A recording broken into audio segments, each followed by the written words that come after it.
나무 묘호랭개교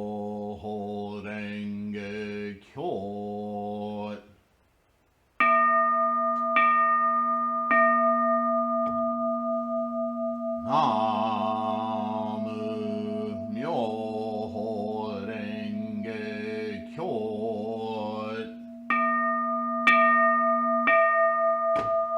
나무 묘호랭개교.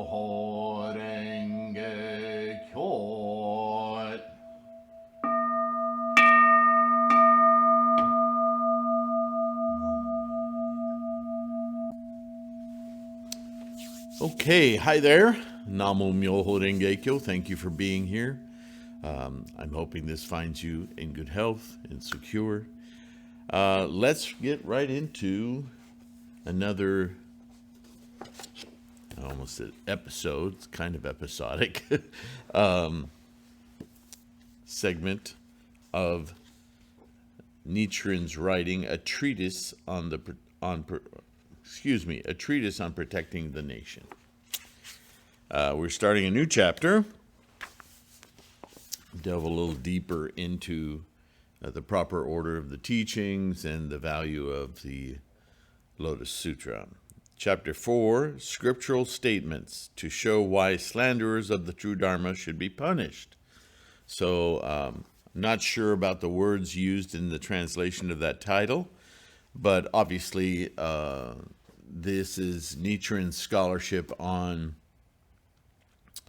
whether it's a justification for what he's doing. I suspect because he's persecuted so much for doing it, this is probably part justification, but it's also a demonstration of Buddhism, Shakyamuni's Buddhism, right?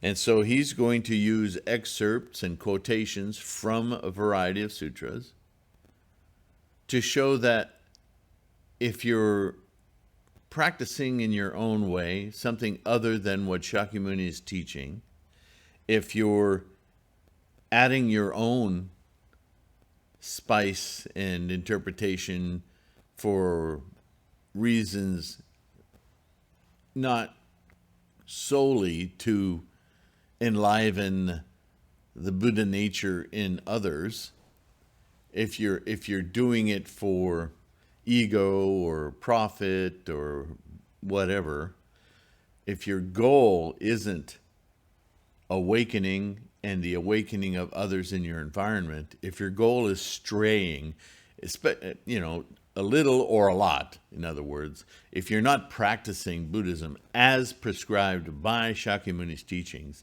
then you need to be admonished. You need to be corrected. That doesn't mean be beheaded. That means you need to be corrected. So if somebody comes along that knows better and sees the error in what you're promulgating, it's just as much that person's responsibility to correct you as it is for that person who's incorrect to be corrected. It's a very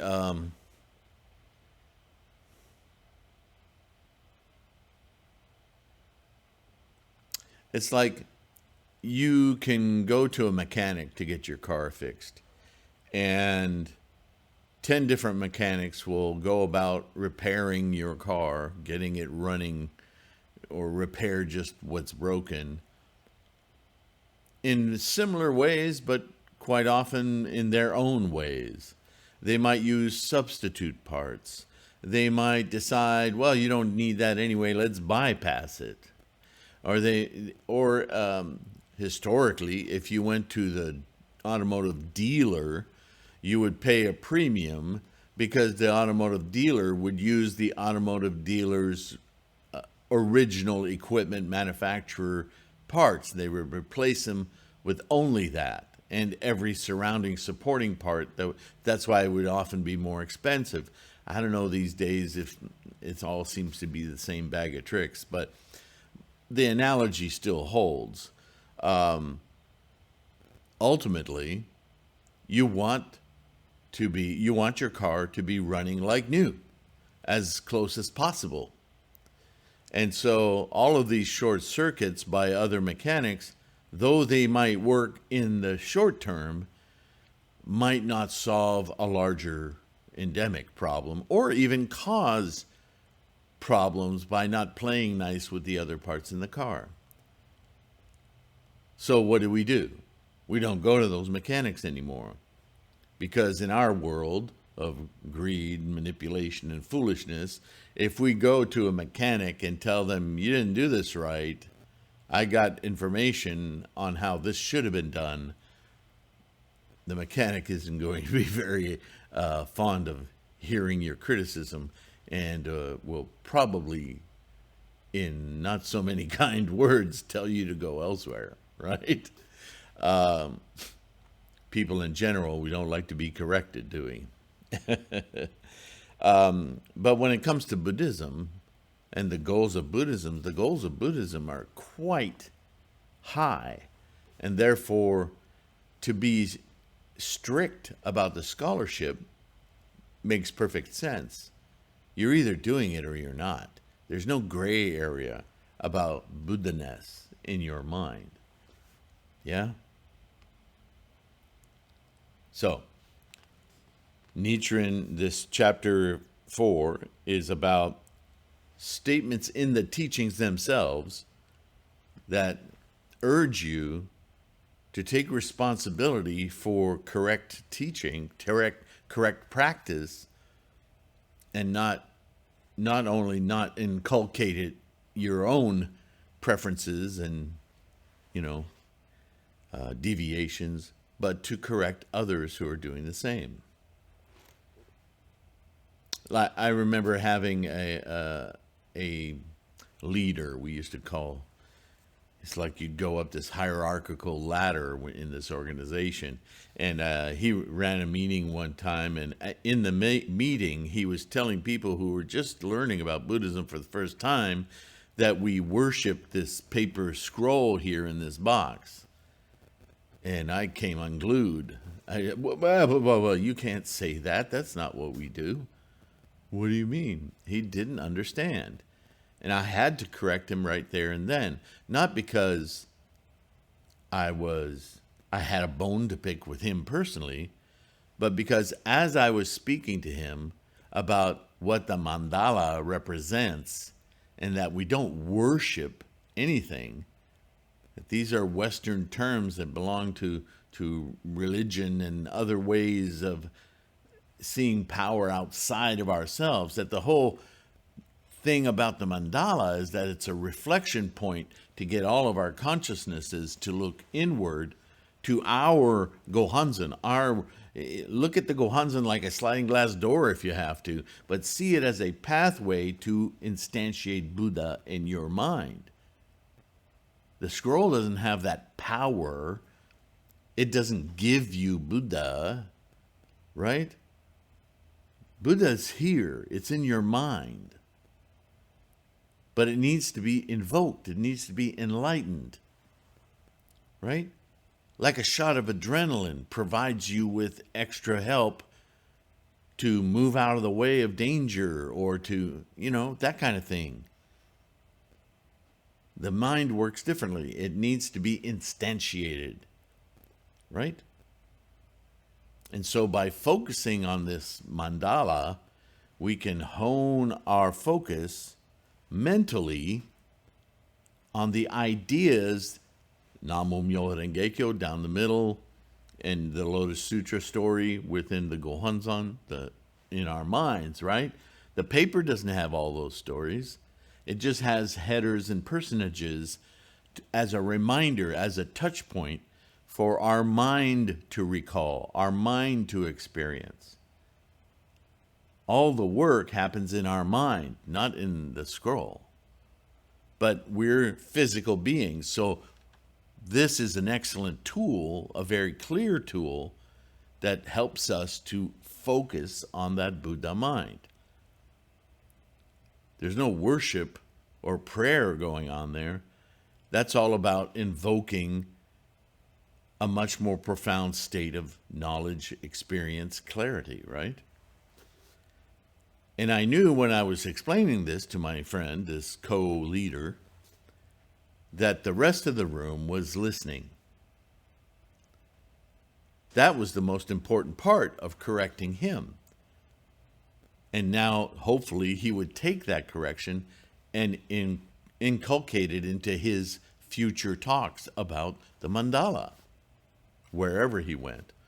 But certainly the people in the room would not only learn a much more correct ideation or perception of what the mandala is for, but they would also have this strict removal of a misunderstanding that they might have inculcated or heard from others, and to hear more properly what the mandala is used for. So this is not punishment. So I don't like that word there. I don't think it's punishment. I think it's redressing, getting rid of misinterpretation, a strict adherence to the proper methods of instantiating our Buddha in mind, right? So here we go. In this fourth chapter, statements will be cited from sutras to show that slanderers of the true Dharma should be punished. Again, punished. This chapter is divided into two sections. The first explains that the Buddha entrusted his Dharma to the king, his ministers, and 4 categories of Buddhists: monks, nuns, laymen, and laywomen. In the second section, scriptural statements saying that slanderers of the true Dharma within the royal domain should be punished will be presented. So I'm taking issue with this word punished. Let's see how this goes on. Section 1, entrusting the Dharma to kings, ministers, and the 4 categories of Buddhists. So obviously, Nichiren is talking to a shogunate audience, right? A very authoritarian nation. So he has to call out the rulers. First, I would like to explain how the Dharma is entrusted to the kings, his ministers, monks, nuns, laymen, and laywomen. The Sutra of the Benevolent King states, quote, the Buddha told King Prasenajit, and so on and so forth, therefore, I entrust the Dharma to the kings of various states. I do not entrust it to monks, nuns, laymen, or laywomen because they do not have the authority of the king, so on and so forth. Now I entrust the 3 treasures of this sutra to the kings of various states, monks, nuns, laymen, and laywomen. So it flips. But I think if you read the whole thing, because there's ellipses in here, if you read the whole quotation, what you'll find is that Shakyamuni was addressing leaders of an area, and he was saying that it was their responsibility to make sure that the teachings were handed out correctly to the people that they own, basically, right? That they govern, that they are the highest authority in their lives, and so that it is firstly up to them to teach or to propagate and make sure that their populace propagates and understands correctly. And that takes place in the form of who the king supports, vis-a-vis teachers, temples, sects, so on. You see? And so his ministers, in other words, would be ministers of, these temples, because that was very much a part of governing the people, right? The Sutra of the Great Assembly, Facile 28, states, quote, suppose the king of a state does not try to save my Dharma, which is on the verge of destruction. Even if he practices charity, observes precepts, and nourishes wisdom for the duration of innumerable lives, his merit would all disappear, and the 3 calamities of warfare, epidemics, and famine would befall his state. Again, ellipsis. he would fall into the great hell upon death. So once again, this birth-death issue is not life and death, it's birth and death, and it's a moment-to-moment expiration, right? So what that means is in the very next moment, if you're conducting your mind correctly, you awaken. Or if your pattern of behavior is not correct, then every moment sinks you deeper into the hell of samsaric suffering, right?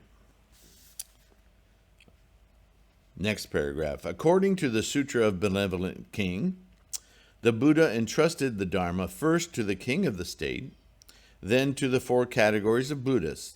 Therefore, the ruling king and his ministers who govern the state should do so above all in accordance with the Buddha's teachings.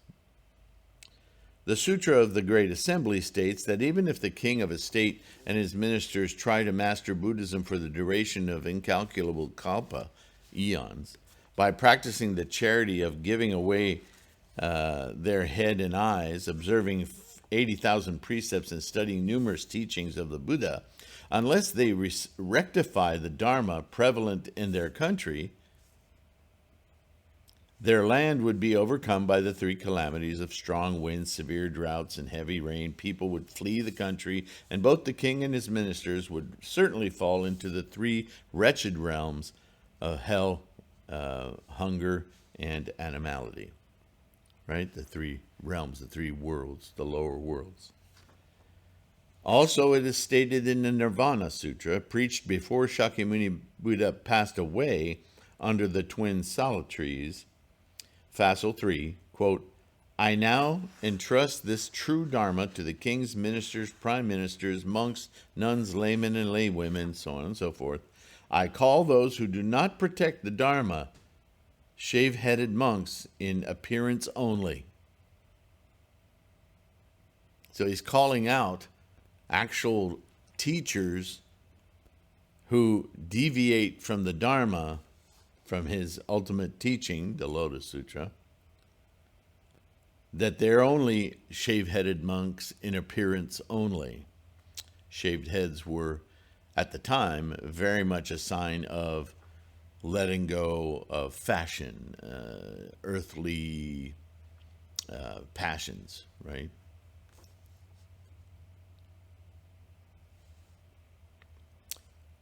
The sutra also says, quote, gentlemen, those who protect the true Dharma should neither adhere only to the 5 precepts nor behave only in a dignified manner. Arm yourselves with swords, bows, and arrows, and spears. To all those who think that Buddhism is a bunch of pacifists eating flowers and leaves all day long. Buddhism is very much about stand your ground, but stand your ground as a Buddhist. Again, quote, even without observing the 5 precepts, those who protect the true Dharma can be said to be Mahayana Buddhists. Don't accept deviations. Those who protect the true Dharma should arm themselves with swords and sticks, because you're going to be attacked. Because by not folding to the avarice, egos, and authoritarianship, by declaring Namo Myoho Renge Kyo, by declaring the Lotus Sutra, by declaring the teachings as Shakyamuni taught them, you're going to ruffle feathers. Because there's always going to be people who are using their ego and using the teachings to bolster their ego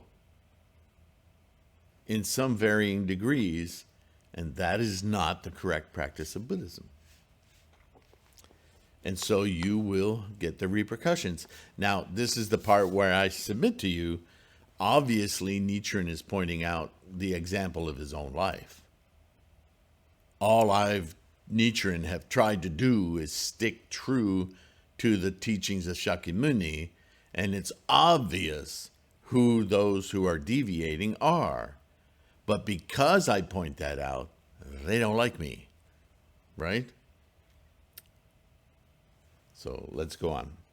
According to the precepts of the Brahmanet Sutra, preached during the pre-Lotus period of 40 years or so, neither kings and ministers nor others may keep any kind of weapons such as swords, sticks, bows and arrows, halberds and axes.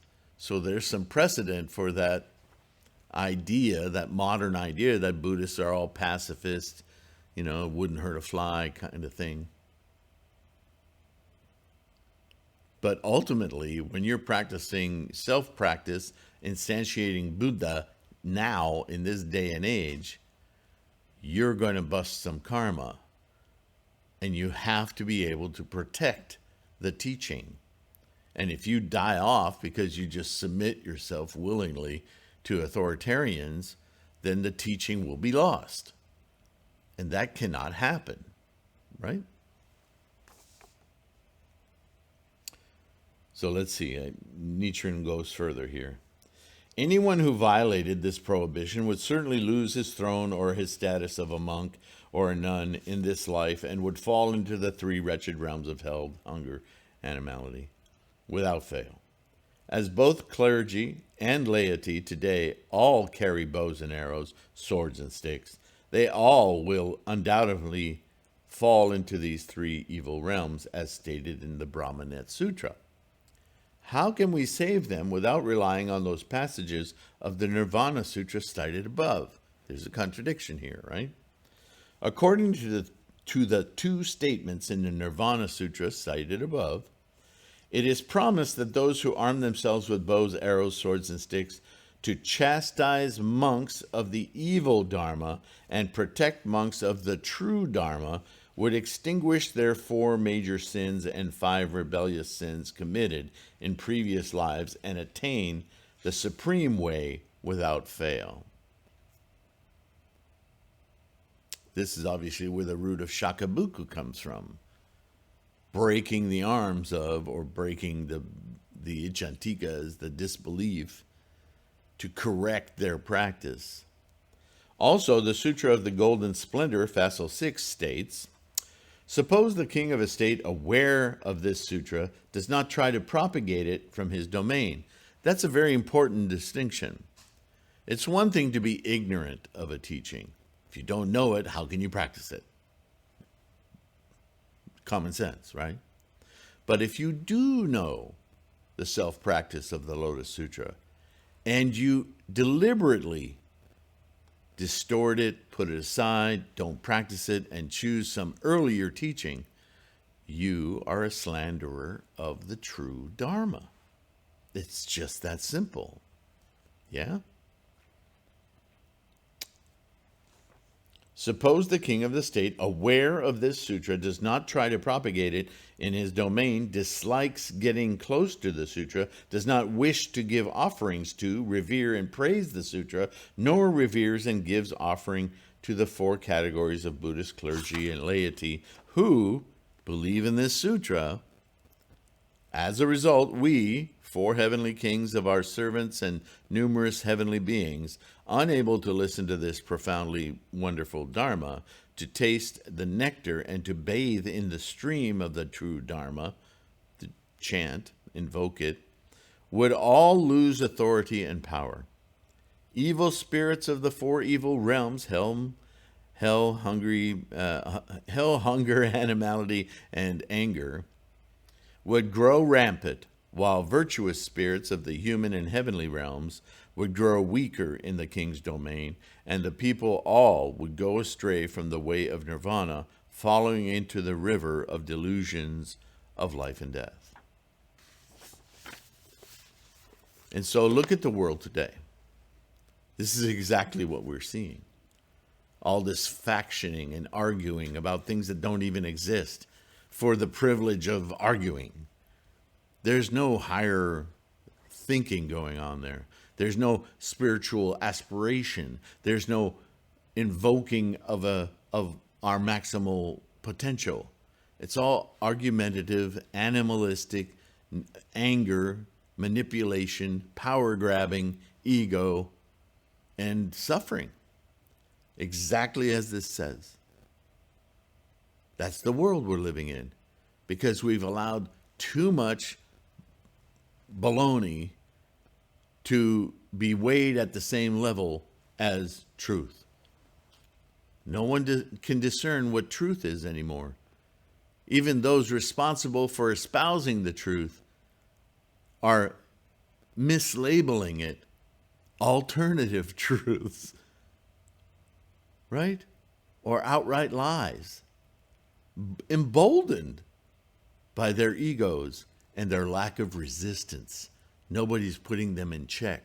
We hear this all the time about the loss of journalism. Even the people who we used to give special attention to be responsible for digging through the baloney to get to the truth have been completely awashed. They've been taken over by the ego machine, the immediate gratitude machine, the don't rock the boat machine. Yeah? It's all over the world. And as a result, every manner of human egregious behavior it's everywhere. Yeah? So it's a very contemporary teaching.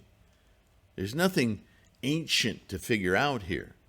This is Human Behavior 101. World-honored one. Upon seeing this state of the king, and we're still quoting from that sutra, the king's domain, we, 4 heavenly kings, our servants and such demigods as Yaksa, would abandon this land, having lost our desire to protect it. In other words, that sense of self-betterment and a wonderful future is all but gone. It's like a dusty memory. Everyone's just in the mud pit struggling to be number one.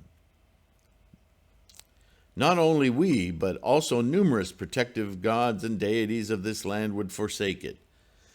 There are no gods and deities in Buddhism, but that's a reference to the cultural reality of the day, right?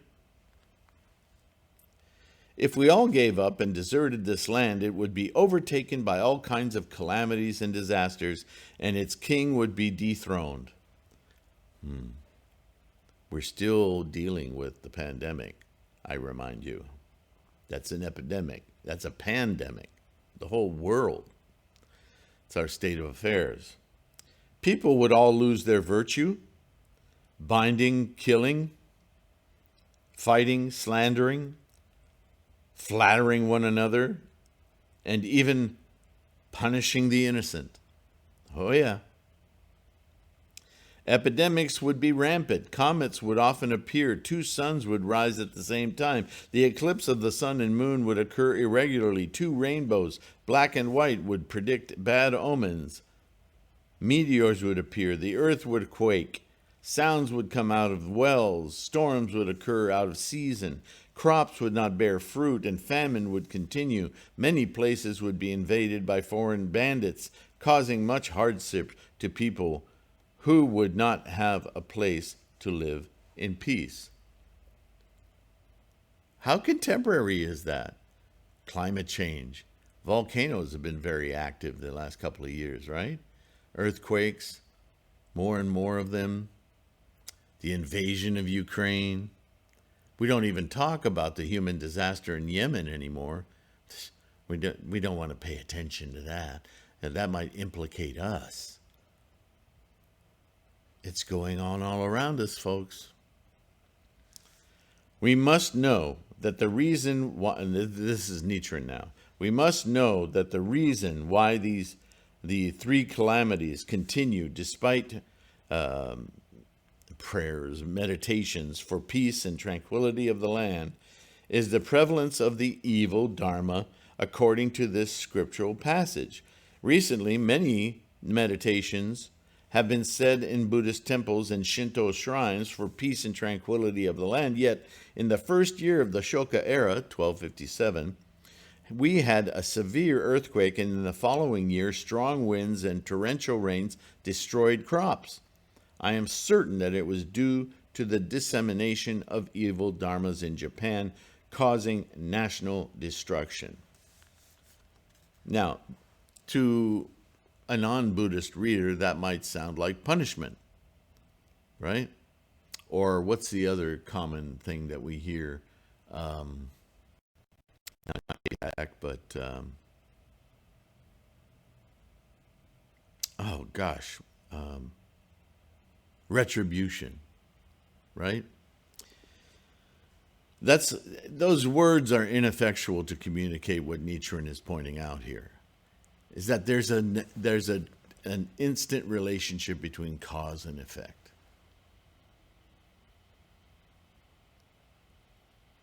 And if instead of disciplining your child with conversation and example and gently leading them to a better way of thinking, you just slap them in the head, that child is going to grow up, well, maybe impaired mind from all the concussions you're giving it, but they're going to have a very skewed idea of how the world works, how societies are created.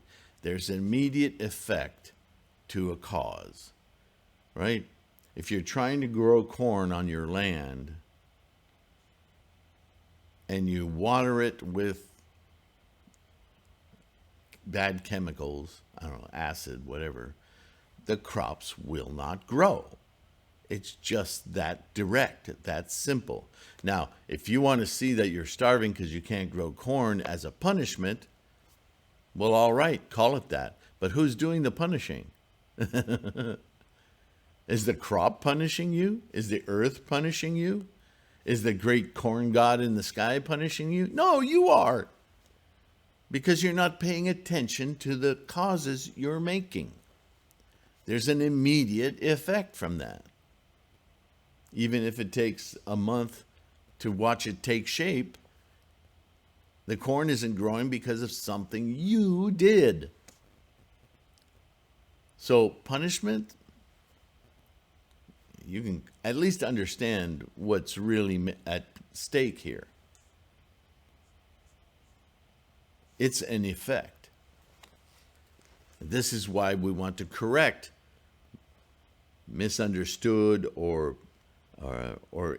evil, which is just creating an obstacle against the truth. Causes. Yeah? We do it with ourselves all the time, correcting a habit, right? Some habits are very hard to detect, but once we detect them, we know what we're changing. Even without knowing what we're changing, by our steadfast resolve to instantiate Buddha in mind, it will change. And we'll see it when it changes, if not before. That's the nature of correct practice. Yeah.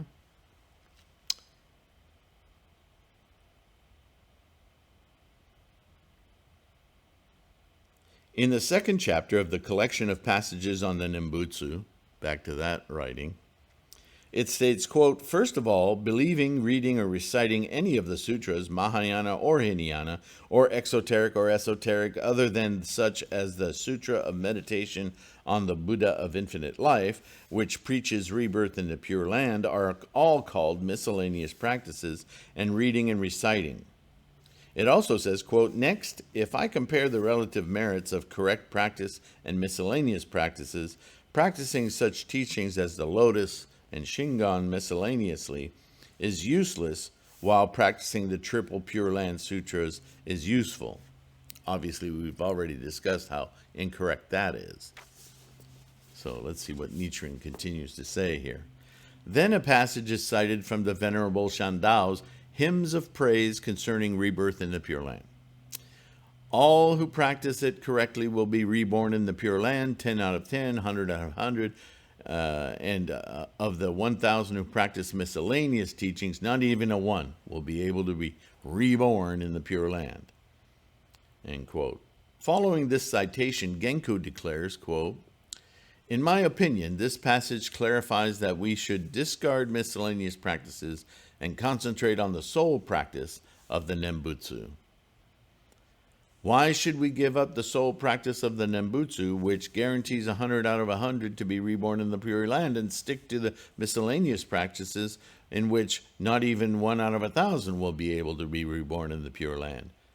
Practicers should contemplate this thoroughly, end quote. That's Genku, right? Nichiren's already talked about this, but he's bringing it up again. Setting it up, obviously. Reading these sentences, how can people in the world, clergy as well as laity, believe in any sutras other than the Triple Pure Land Sutras.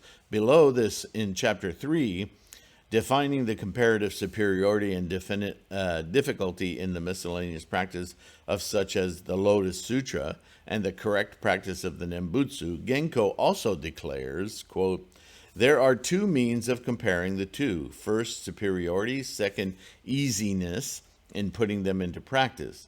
First, as for comparative superiority, the Nembutsu is superior to any other practice.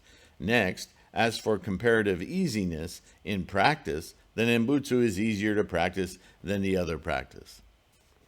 Now, this is obviously anyone who's read the Lotus Sutra, or the Threefold Lotus Sutra, the opening, the sutra, and the closing.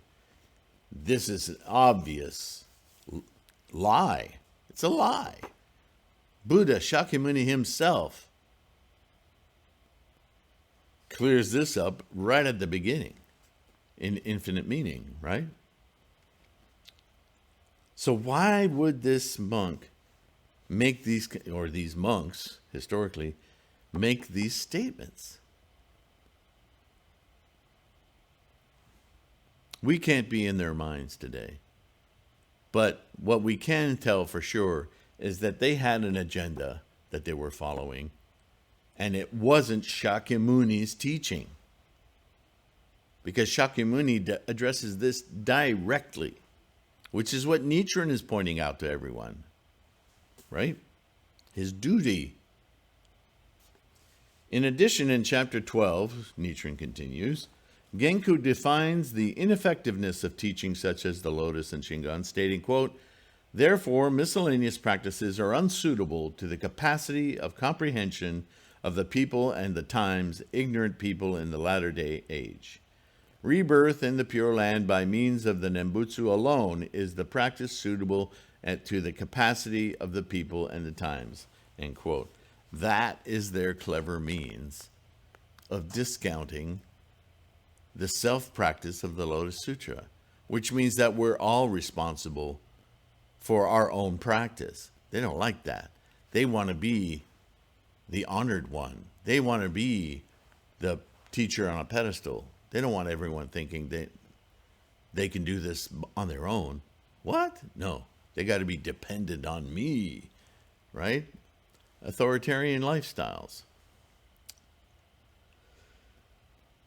Closing the gate to the miscellaneous practices of such teachings as the Lotus and Shingon, Genku further states, quote, preaching the expedient Dharma according to the caliber of those who listened to him, the Buddha temporarily opened the gate to two ways of practicing meritorious deeds, one with a concentrated mind and another with a scattered mind.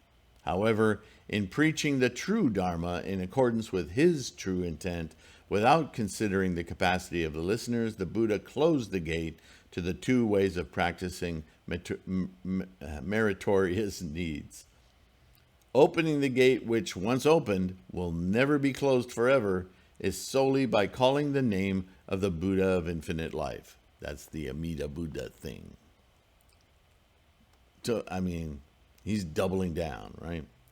Nichiren goes on, expressing his true intent, Genku advocates the sole practice of the Nembutsu in the last 16th chapter. Quote, should you wish to leave the chain of life and death immediately of the two excellent teachings, you should choose to enter the gate for the Pure Land, setting aside the gate for the holy way at once. What that should say is the one vehicle way, holy. There's nothing holy in Buddhism. I'm having a lot of troubles with this translation, folks, as it's misleading. Should you wish to enter the gate for the Pure Land with correct and miscellaneous practices, you should choose to seek refuge in the correct practice, discarding various miscellaneous practices without delay. Genku's disciples disseminated the collection of passages on the Nembutsu all over Japan, spreading the rumor among ignorant people that the priest who wrote this book, Genku or Honen Shonen, is the wisest person who decided that the Nembutsu is the true teaching, that there is no scriptural statement allowing us to reopen the gate of the Lotus Shingon teachings once it was closed or revitalized those teachings again after discarding them. Consequently, people in Japan, both clergy and lay people, all bowed and believed in Honen Shonen, or Genku. For those who have questions concerning his teachings, the gist of the collection of passages on the Nembutsu was rewritten in kana, and biographical tales of Honen were written. So people began condemning the Lotus Shingon teachings as worthless as last year's calendar or grandfather's shoes. Some claimed that reading the Lotus Sutra was less worthy than listening to music. Man. Evil books, such as this, disseminated all over Japan, and nobody wanted to listen to the preaching of such teachings as the Lotus and the Shingon, although they existed in this country. If by chance, now remember I said earlier, it's one thing to be ignorant, but it's another thing to know. So this is what Nichiren is saying. Everybody was aware of the Lotus teachings at the time when this alternate reality, the alternate facts, started getting pushed all over Japan. It was a political campaign to earn the minds and ears of the Japanese people for power. If by chance people come across practitioners of the Lotus and Shingon teachings, people who do not revere them, those who practice the Nembutsu alone, are warned that any association with the Lotus Sutra would hinder their chances of rebirth in the Pure Land, after you die. Here's the teaching, the Lotus Sutra, teaching you how to instantiate Buddha in your mind immediately, right now. And everybody sets it aside because the authorities say, if you listen to that, then you won't be able to get to this blissful place after you die. After you die, there's no blissful place.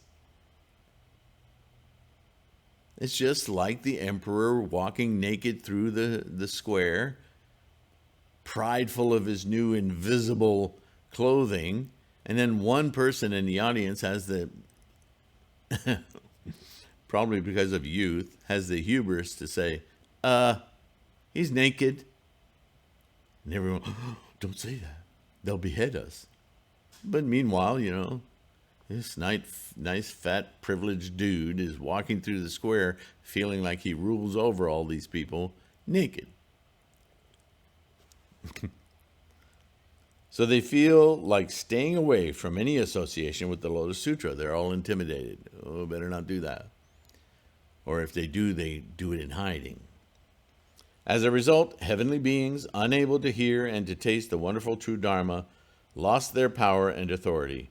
Thus, the 4 heavenly kings and their followers abandoned this land, and the protective deities of Japan left. So we're experiencing all this trouble, weather, famine, blah, blah, blah, invasion. This is the reason why we had severe earthquakes in the first year of the Shoka period, 1257, and in the following year, torrential rains washed away seedlings in spring, bad drought killed plants and trees, in the summer, fruit was knocked down by strong winds in the autumn, causing famine, with the people all fleeing the land. This is exactly what is predicted in the Sutra of the Golden Splendor. It is not entirely due to the saying of the collection of passages of the Nembutsu. That's only one example, right? The words of the Buddha are true. As evil dharma spread, 3 calamities have ravaged the country. Should we not deal with this evil dharma? How can all the people of Japan be saved from falling into the 3 evil realms as stated by the Buddha? As a matter of fact, impressed by the passage in the 13th chapter, encouragement for upholding this sutra of the Lotus Sutra, we do not spare even our lives. We treasure only the supreme way. End quote. I have recently had a desire for seeking the Dharma, just as young ascetic in the snow mountains and ever weeping bodhisattva determined to propagate the Lotus Sutra at the cost of life, and loudly warned that those who believe in the collection of passages on the Nembutsu, praying to be reborn in the Pure Land, would all fall into the hell of incessant suffering, which of course is obvious. If you understand, the hell of incessant suffering is what we experience in this Saha world, in samsara. Because of our attachment to everything we do is based on fear of having, losing, possession, right? And that's what precipitates all our stress, anxiety, suffering. Thereupon, disciples of Honen are trying to conceal the evil teachings of the collection of passages on the Nembutsu, as pointed out above, by insisting that rebirth in the Pure Land is attainable through miscellaneous practice, and that the collection of passages on the Nembutsu does not refute the Lotus Shingon. It's exactly the opposite. So how does it not refute it? They also spread the rumor, in order to hide the evil of the collection of passages on the Nembutsu, to the effect that Nichiren is merely intimidating those who chant the Nembutsu by saying that they would all fall into the three evil realms, hell, worlds of hunger, and beast animality. So, as I stated earlier, Nichiren comes right out and says it. This is about what's happening to me right now. And in the words of Shakyamuni himself, it's totally explainable why this is happening. I'm going to do a short question and answer, and that'll be the end of section 1, and we'll start section 2 in the next video, okay? Question: is there anything wrong in disciples of Honen Shonin stating that rebirth in the Pure Land is possible through miscellaneous practices? Have you not been listening? Answer: insisting that rebirth in the Pure Land is possible through miscellaneous practices while claiming to be a disciple of Honen Shonin is heresy for Honen Shonin. Those who insist that rebirth is possible through miscellaneous practices today secretly believe that rebirth in the Pure Land is not possible except through chanting of the Nembutsu solely. Yet they outwardly state that they do not slander other practices. Are they not aware of the collection of passages on the Nembutsu urging them to, quote, abandon, close, set aside, and cast away, end quote, the Shingon and the Lotus, likening those who believe in them to, quote, groups of bandits, of heretics, of evil opinions, or of evil outcasts, end quote, and insisting that, quote, not even 1 out of 1,000 believers of them will be able to be reborn in the Pure Land? He made his argument, right? Section 2, scriptural statements to show why slanderers of the true Dharma must be dealt with. I like that translation better. They need to be dealt with. The word punished is confusing, right? So they need to be dealt with, certainly. That's our responsibility as Buddhists, right? So we've gone, I'll just read the first sentence. Here I would like to present passages and sutras stating that slanderers in the royal domain should be dealt with. It is stated in the Nirvana Sutra, Facile 3, quote, the Buddha asked, subquote, the king and ministers of a state and 4 categories of Buddhists, monks, nuns, laymen, and laywomen, should severely deal with those who are idle in practicing Buddhism, break Buddhist precepts, and slander the true Dharma. Gentlemen, do you think this king and others who punish such people are committing a sin? No, world-honored one, we do not think so, answered Kashyapa and the others. The Buddha stated, gentlemen, such a king and the 4 categories of Buddhists are innocent of any sin. The sutra also states in Facile 12, in a past life, I had once been born into this Saha world as King Senyo of a great state. I cherished and revered Mahayana Sutras, having a pure and virtuous mind without a bad temper and jealousy. Gentlemen, as I firmly believed in Mahayana, as soon as I heard Brahmins slander Mahayana, I killed them. Gentlemen, because of this merit of protecting the true Dharma, I've never again fallen into hell. Yikes. Those are some pretty strong words for a Buddhist, especially Shakyamuni. not advocating killing here. These are expedient means, trying to raise the awareness of people and the severity of not following the teachings correctly, right? So then he'll go into question and answer again. Difficulty of meeting good friends and the true Dharma coming up quickly. So this next video should be quite interesting. I'm looking forward to it. But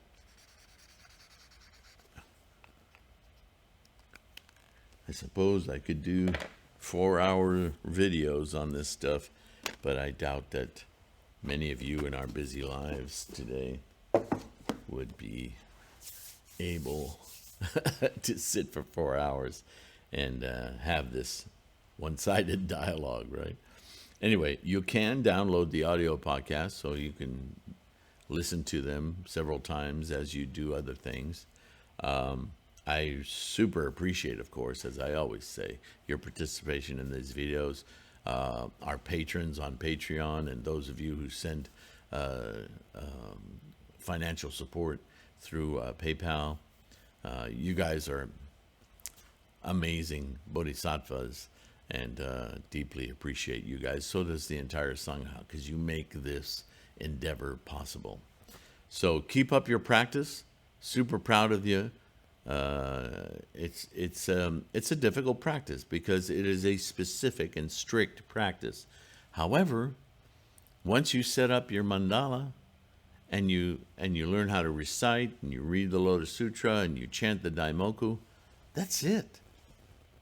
It's a matter of staying with it, increasing your confidence and your resolve in Buddha in your mind. Buddha, Buddha, Buddha. Single-mindedly open Buddha in your mind's awareness. And the more you do that, the more it will affect every pore and aspect of your life. It just continues to grow throughout your life, and you can achieve it moment to moment. So I encourage you to stay with it, even if you're dealing with obstacles. That's the nature of flushing out the karma that tends to hold us back or create obstacles. And slowly we chip through it, lance the wounds, pop the pimple, whatever you want to call it. That's the nature of karma. We are a manifestation of that karma. And some of it is, by its own nature, an obstacle. So we can change that into a springboard to opportunity, to making it more aware, our minds more aware throughout the day of our Buddha-ness, right? Thank you again. I will let you go, and I look forward to the next one. I'll see you there. Bye for now.